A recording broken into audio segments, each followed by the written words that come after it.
Bu molxonamiz necha metrga qurilgan? 17 metrga qurilgan. Uzunasi 17 metrga qurilgan. Enigachi? Eni ichi 5,5 metr. Demak, narigi devordan mana bu shilaka bo'lakgacha 5,5 metr. 5,5 metr. Yo'lagimizchi? Yo'lagimiz 1,35. 1,35 yo'lagimizda qolishi. Xo'p, o'xirimizni balandligi 75 cm. 75 cm. O'xirimizda qolishi necha qo'yilgan? İchkarisi 50 cm qolgan. 50 cm. Mana bu tarafchi? 60 cm.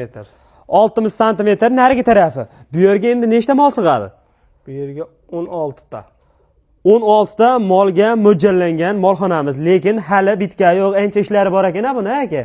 Biroz chalasi bor.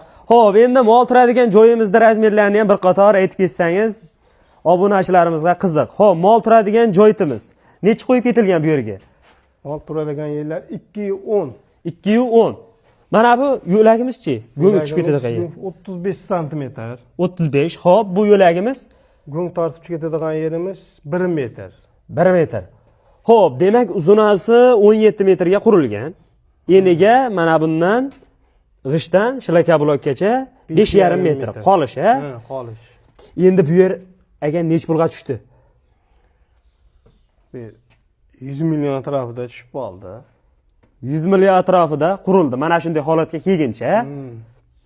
Xo'p, balandliklari nech metrga qurilgan buni? Balandligi 280.